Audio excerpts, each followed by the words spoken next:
Sa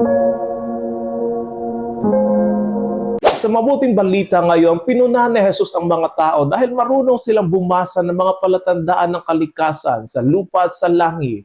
Kapag may ulap, alam nilang uulan. Kapag umiihip ang hangin mula sa timog, alam nilang iinit. Ngunit sinabi ni Jesus, bakit hindi ninyo mabasa ang mga palatandaan ng kasalukuyang panahon? Ang sinasabi ni Jesus ay malinaw. Marami tayong alam ng mga bagay sa mundo.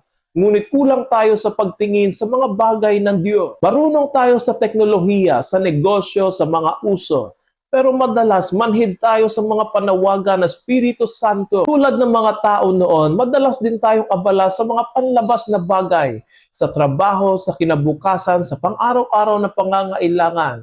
Pero minsan hindi natin napapansin na nangungusap na pala ang Diyos sa atin sa mga pangyayari sa paligid natin. Kapag may nagugutom, nilalamig o naliligaw, iyon ay palatandaan na kanyang paanyaya na kumilos tayo sa pag-ibig. Kapag may mga pagkakataong tayo ay tinatawag na magpatawad, iyon ay palatandaan ng kanyang biyaya na nagpapalambot ng ating puso. Sinabi rin ni Jesus, kapag isinakdal ka sa hukuman, makipag-ayos ka sa nagsakdal habang may panahon. Ito ay paalala na habang may oras pa, ayusin natin ang ating ugnayan sa Diyos at sa kapwa. Ang buhay ay parang isang paglalakbay at habang tayo ay nasa daan pa, ibig sabihin tayo ay may panahon pang magbalik loob, magpatawad at magmahal ng tapat. Ang problema minsan, masyado tayong kampante sa buka. Iniisip natin, saka na ako magsisimba, may oras pa naman.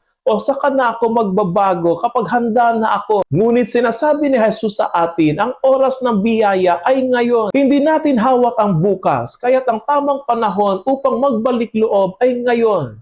Habang binibigyan pa tayo ng Diyos ng pagkakataon, ang paanyaya ng Ebanghelyo ay buksan natin ang ating mga mata at puso sa mga tanda ng Diyos. Ang mga palatandaan ng panahon ay hindi lamang sa langit o sa lupa.